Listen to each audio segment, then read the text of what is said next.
Ikama kubhaka isibongo wakanzama bathi ngihambile bathi ngibonile bathi ngizenzile bathi wathinta ubhaka udakwe yini ingcwele ebhuqabhuqa imizi abafokazana ngotholo lodwa lamentshise thuluza ngihambi nalo ngilifica ensimini xama uxakile kusazoshuba kusangenzeka noma yini ngumafavuke njengedangabane ngunokugwaja ogwajwa igolule mfaka amakhanda indlondlo enamakhanda amabili elesithathu elenkosazana dame lingasho ubusika nehlobo ngqwele ngaphuphi inyoni ziphupha mihla namalanga ngathini mina bathini bona kunjani makunje ngithi mthombo ogelezayo ongabonakala amanzi ukuthi aqhamukaphi kubonakala lapho ephuma khona ngathini mina bathini bona kunjani makunje namhlanje ngizothinta double serious and angifuni futhi mangithinta lezi inkulumo zami kube khona umuntu ozofuna ukuyitshela ukuthi uyazi thinta udaba olithinta iIEC mase ngithinta udaba lokususwa kukaBonkosikhanyile esikhundleni sakhe uma ngabe lemhlabeni kufuneka iqiniso asiyeke phela sikhuluma iqiniso mangabe kufuneka amangaka kuvele kube yizwi lamanga ngoba ngeke kube mnandi mangathiwa sonke sikhuluma izinto ngokuchema ungaboni nje lezi dididi ezihamba zithi zona zimela abantu zilapha abantu zenza yonke into kubantu kodwa uthi uyabheka ekugcineni zichemile izinja nje lezo kwayizona ezilambele ezilambe ukuthi funa zincetheze ukuze zithole kuzoyethunjini no ebhadi ke each and every organization or party kuhamba kambe kube khona isikhathi la kubangwa khona izikhundla ayikho organization la ngathiwa khona izikhundla ibangwa khona ngabe phela umuntu nomuntu akazazi ufunana empilweni ngisho ungangena uthi angizele izikhundla unamanga ufuna sona isikhundla ngisho nawe omuholi ungathi ningabangi izikhundla mina ngoba akekho ozokhuluma ngayo abantu angibazi badlani uvela umuntu asaba ukuthi ngothi ngiyakhuluma kuthiwe we ngazi ngabheda ngiyinkosi emhlabeni ngiyindodana emazulwini iIEC inama rules nama regulations kwayiyona esebenza ngayo ifuye balekile ukuthi silithinta udaba olithinta iIEC wena onyanyayo hayi fuck off ngeke ngizwe ngempatha gcwala ngakufakela ngeke ngizwe ngempatha mina kama ngokubhaka isibongo kanzama bathi ngihambile bathi ngibonile bathi ngizenzile wathinta ubhaka nje udakwe yini ingqwele le ebhuqabhuqa imizi abafokaza ngotholo lodwa likametshisi thuluza ngihambi nalo fice ensimini uxakile kusazoshuba isikhathi esijule kakhulu lesi ngoba isikhathi la wonke ama political parties asephushela noma asecampaignela umhla ka29 kuMeyi if I'm not mistaken if I do please correct me asephushela umhla ka29 kuMeyi esingalibiza njengosuku olukhulu ngoba usuku la okuzobe kuvotwa ngalo uyabona ke ipolitiki idlalwa ngezindlela eziningi ipolitiki ayidlalwa ngalendlela leyo oyicabanga ngayo inhloso yepolitiki ukudlalwa kwayo kusuke ukuconvince umuntu ovotayo ukuthi nanti iqembu ngalethemba ingakho ke ukuthi ngesikhathi sepolitiki wonke ama political parties or abaholi bawo basuka beyidayisa bona bedayisa neqembu labo which is acceptable and mawubazi we understand ipolitiki kwipolitiki ifana nokwakha umuzi kodwa umuzi uyowakha endaweni embi noma endaweni enamadwala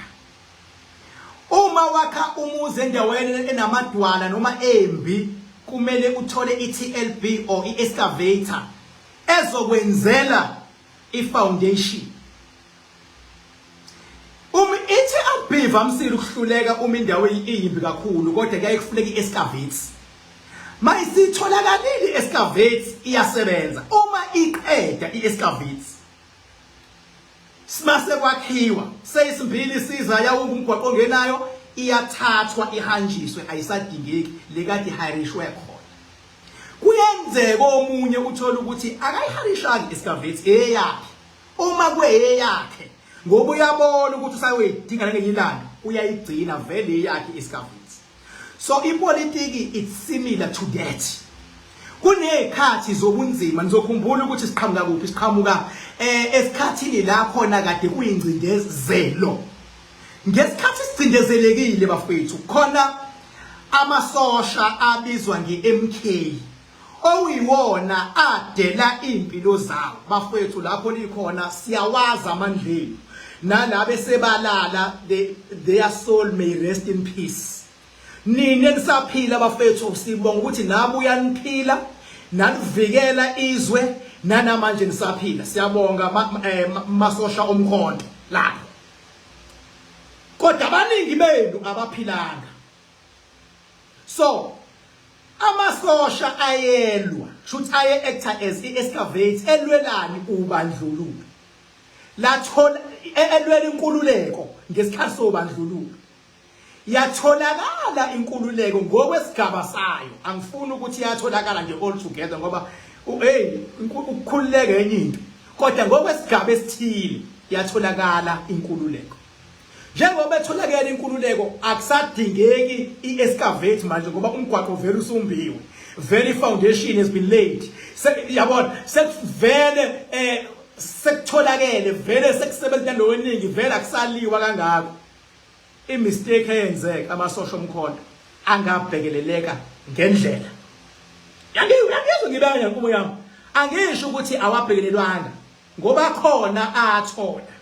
okuthile yakwazi lokho.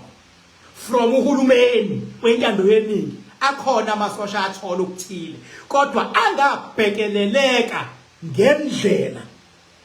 Phela ukhumbule mina ngikhuluma ilanguage ongachemi la mawufuna ngicheme futhi segue wena. Kuthe bengabhekeleleki ngendlela vele sekuphila kwintando yeningi vele isigaba esithile senkululeko sesitholakele futhi akusavele ngekusaliwa kangako asiya sideline abekwa eceleni. Umkhonto wesizwe ke loyo bakhala ngiyakhumbula impela ngabo 2007 2010 ekhala amasosha umkhonto ethi asidlile asinazi izindlu esinaka ukuthi ebhala incwadi ziwa yonke into kunganakwa ngoba awabhekelekekile ngendlela. So njengamanje yafika iMK. Uma ifika iMK before kube khona iorganization ekuthiwa iMK, ningicorrect mangirong, amasosha omkhonto aqale ayivolontiela wona ungahambeli kude no former president uJacob Zuma ngoba yindaba abembiza ngokomanda wawo ukuthi ngeke simlahle bebhekeni nenkinga. Yakhumbula impela ukuthi khona isikhathi lapha ya emzini kamsholozi enkandla ebekunetende ngaphandle thiwe kuhlala amasosha omkhonto. Siyabonga futhi maqabane nalapha. Ngiyakhumbula igameko eziyingozi umsholozi ebebhekana nazo amasosha omkhonto abedela konke athi sofa la ufa khona. Ngiyakhumbula futhi lo. Ukhumbule angizochema mafuna ngiceme fuseke. Umsholozi uthe mayiseqala iphathi noma ethuma ukhumalo ukuthi akavula iphathi noma ukhumalo evula iphathi ukuthi kwenzeke kanjani is up to ioffice labo lo hayi kwabo. Kodwa umsholozi was behind everything but eyenza politically nangobuhlakani. Umsholozi futhi ubekade aware ukuthi impi kusazodudulwana not ne-ANC kuphela but namanye amaqembu nje asazofuna ukuyidudula iMK. Wacabanga ukuthi kambe wobani ama-excavator azowasebenzisa. Yayibona manje yabuya futhi le-excavator kwacaca ukuthi akubuye wona futhi lamasosha omkhonto ngoba akanqoba futhi nanamanje futhi asanganqoba ngoba kuyazwakala abantu bayakhala lapho bekhona. kwaphinde kwabuyisa same social mkhonto. Ukhumbule awahambi wodwa nawo, kunoza kwabo, abanye kunemndeni yabo, abanye kunabakhwenyana abashona ngesikhathi kulwela ubandlululo. Kwaba yipoint kumsholozi ukulanda abantu vele eke banqoba before, kanti nayo unale spiritual power naso kwabadonsi. Ngibona kuma social media, ngiyakhumbula futhi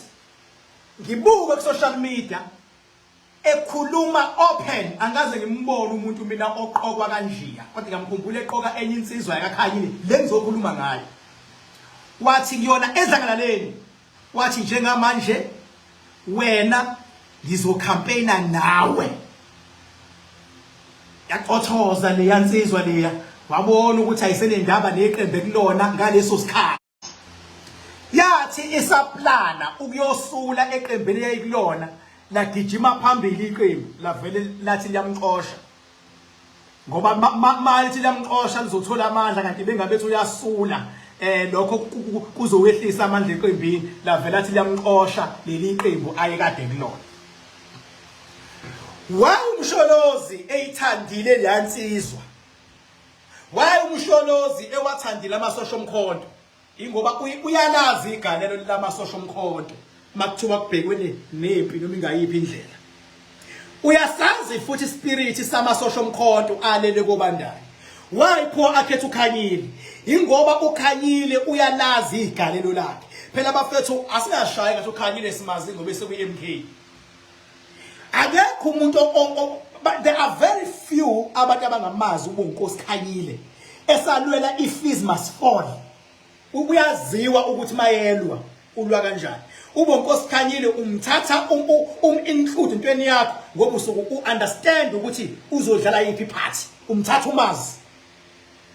Uzokhumbula futhi ubonkosi Khanyile eselapha kwi-EFF nakhona wayengene ngoba babekade be understand ukuthi umuntu onjani, umthatha umazi. Uzokhumbula futhi lapha yana kwi-PA if I'm not mistaken, nakhona bamthatha bemazi. Awumthatha ubonkosi Khanyile ungamazi. Nawe futhi mangathi uyamfuna, ngabe umfuna ngoba wazi iprofile yakhe. Kodwa ngenxa yokuthi iMK party ibemdinga umuntu ofana nobonkosi Khanyile okwaziyo ukuthi njengamanje mawukuthi akwenzeke ukuthi ngamane kwenzeke noma uyafuneka umuntu ono-forward ozokwazi ukukhuluma into engafanele ikhulunywe kube ngathi yiphutha. Mangayazi lo politiki fuseka wasifokhole empilweni. Uyafuneka umuntu ozokhuluma into kube ngathi yiphutha. Uma ungakwazi uboshwe mfana ngeke uyi-understandelene, kodwa bengabe uke waboshwa wabasejele baba, uyakwazi baba ukubanjwa ziyisebenzi. Yabona izisebenzi lezi ezihlala ngasemnyango zithi uyabona lezo sebenzi lezo zikhuthuza izisebenzi kufika igunya bengathi liyayikhuza izisebenzi, kanti igunya ekade lifaka inombolo ukuthi izisebenzi azikusebenza zwala ngiyakufakela. uKhanyile uyi-excavator efika la kuthiwa khona akulalelwa, akhulume akwenze ukwazi ukuyilalela leyo nto. Safika isikhathi yathi i-IEC umsholozi akafanele angene, akafuneki ballot paper, akafuneki noma yikuphi balo uKhanyile ngendlela vela aziwa ulwa ngayo. Kodwa kuthe maseqaqa ukuthi kuphuma isinqumo se-electoral court esithi umsholozi uyafuneka ku ballot paper, saphela ke isikhathi saKhanyile ukuthi angaqhubeka alwe ngale yandlela. Ngokuthi ke umsholozi ngiyabazi ubuhlakani bakhe, ngangiliboni ilanga lengathiwa uyasilahla i-excavator efana noKhanyile, kodwa ngiyambona emgcina, ngiyambona emdeploya somewhere. Ngiyabona kune role ebalekile azoyidlala uKhanyile ngoba indaba iqhaza lakhe liyaziwa, kanti umsholozi uyihlakaniphele lokhu kokuzalwa nalokhu umsholozi uhlakaniphele lokhu kokuzalwa, yilokhu kokupower, yilokhu kwepolitiki, nalokhu kokubhantinti futhi uhlakaniphele umsholozi. So into engifuna ukuyisho ke mina,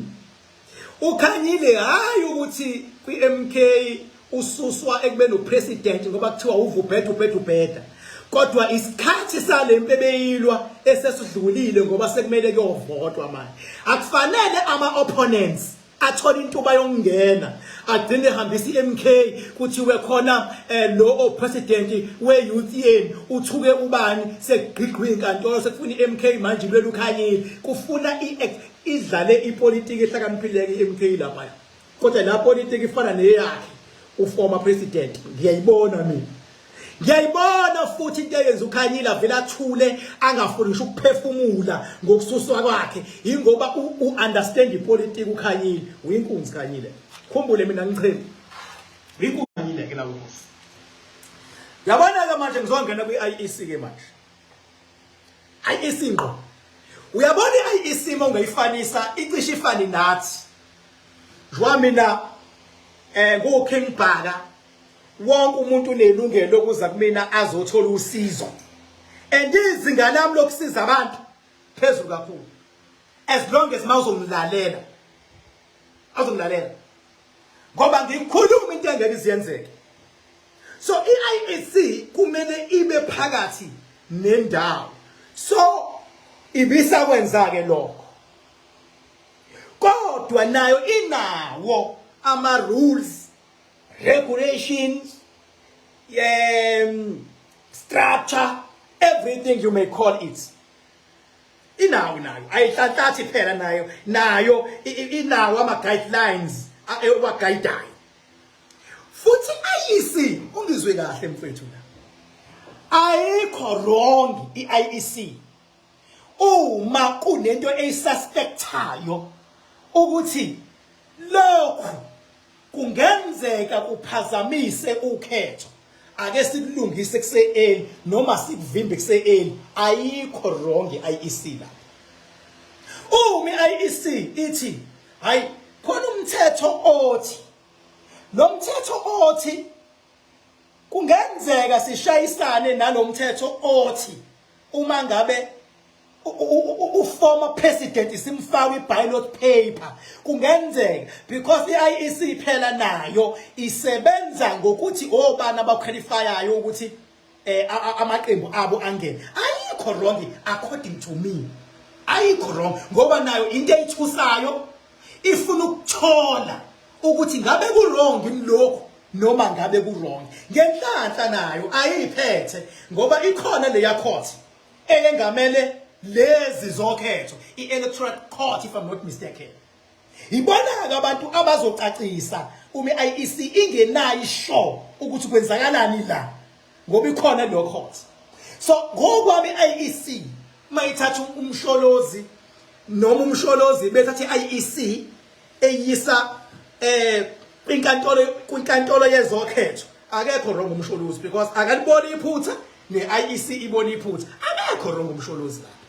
ne-IEC futhi ayikho wrong because nayo iyasaba ngoba ukhona loya mthetho oyilesigaba 47 kuloya mthetho loyayana so nayo iyasaba because ayinayo ishow ukuthi uchaza ukuthini there is why kumele kuyiwe lapha nangampela kwayini uma sekufikwa kule nkantolo ke manje yezokhetho ithi inkantolo no IEC one anikho wrong ngokuthi nifikile la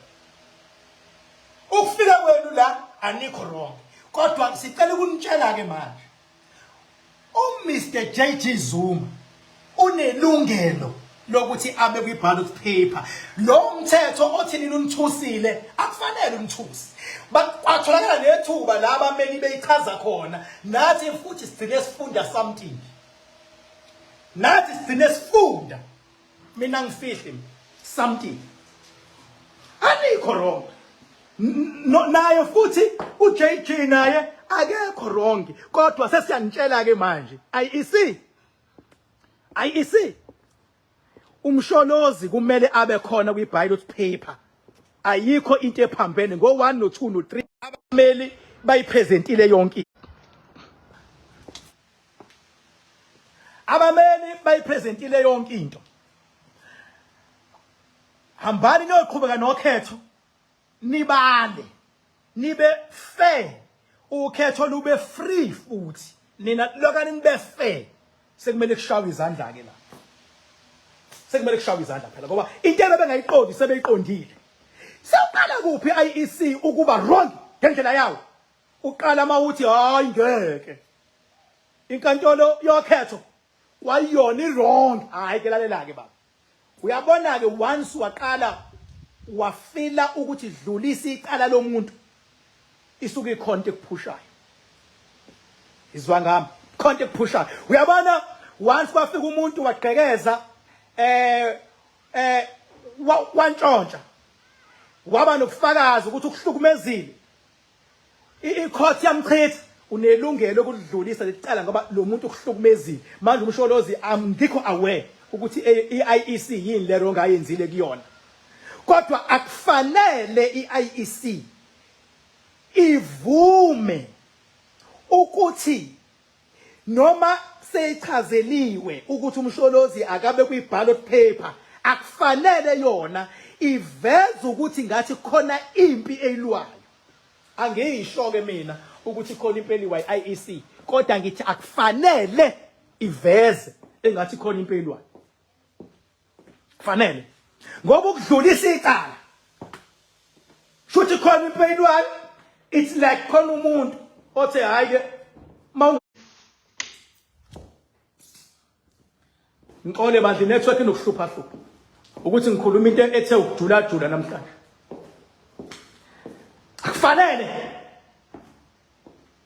Kufanele uma ngabe mfethu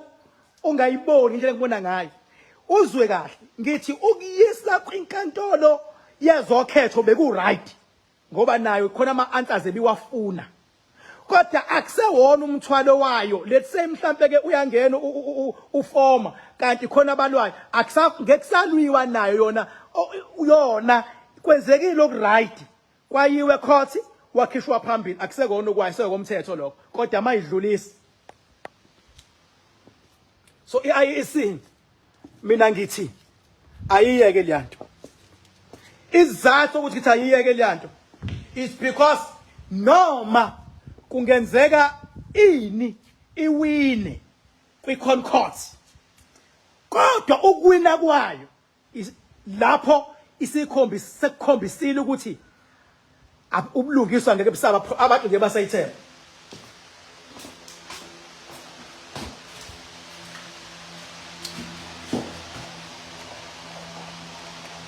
Akufanele makhona iqembu eliwinayo nehlulwayo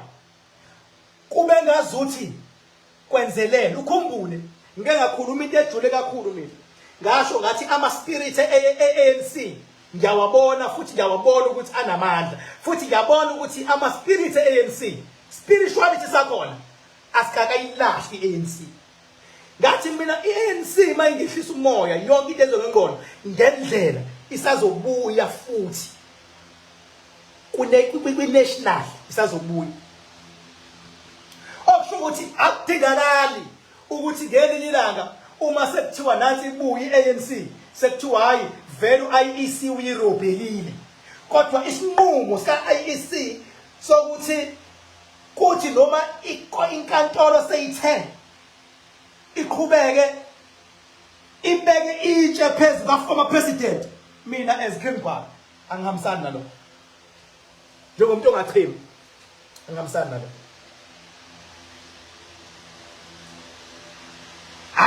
Mina nje as Kimba angihambisani nakho and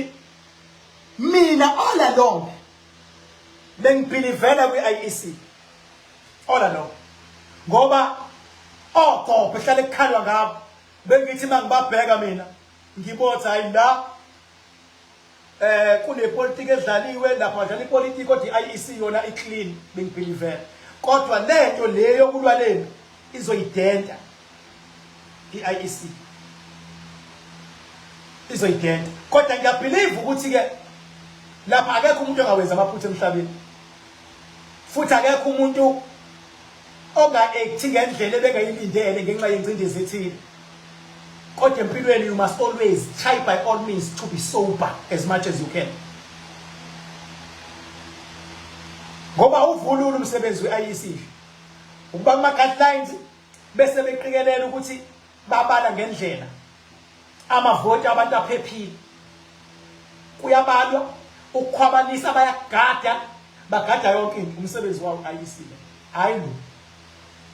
hayi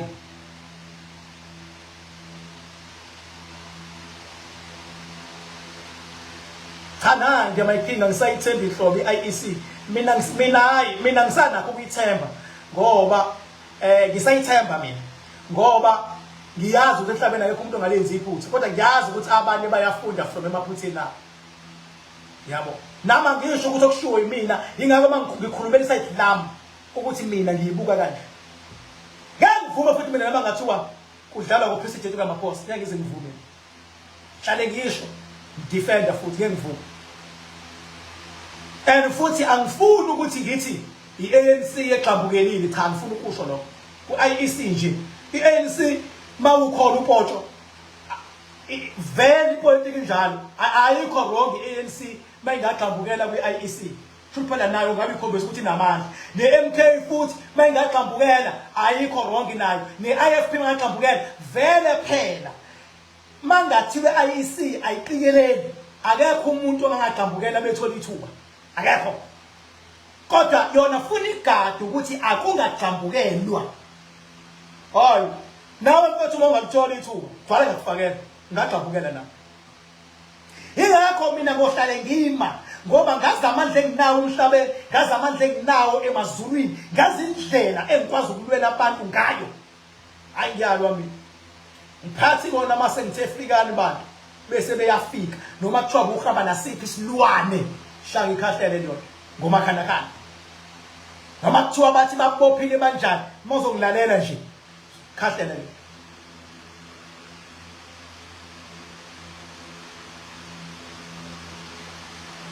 full qamba manje okusho ukuthini na okusho ukuthi lona daba likabo nkosikhanyile ngicacisile isikhathi sokuthi kuliwe ngale yandlela isiphele sona hayi ukuthi ubonkosi o wrong phela makuthiwa wrong ubonkosi futhi ka bonkosi kade kathiwa wrong ubuye ngisho emajele ubonkosi thiwa wrong okusho ukuthi mawumthatha umuntu ekuthiwa wrong umfaka entweni yakho ingoba vele nawe ufuna ukumsebenzisa la egudi khona uyaziwa ukuthi kwilibonkosi ugudi kufaka u7 ufaka u7 so mase kubona ngathi ayike u7 usidlalile indima sawudingi banelungelo lokumthatha bambeke kwenye indawo neteam yakhe hayi kodwa kabi nawe ubonkosi la ekhona ufuna iunderstanding yopolitiki ipolitiki edlala kwenye level leyo angone impatha lepolitiki leyo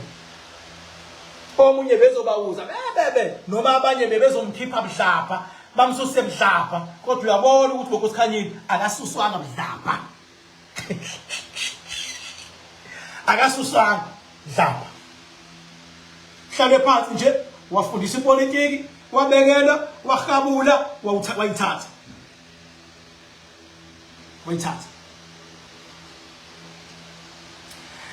and into emnandi ngalolu khetho lolu ngasho ekuqaleni ukhetho elinokuthula lo yingakho izinto ezifana nalezi ezenzakalayo kufuneka zigwemeke from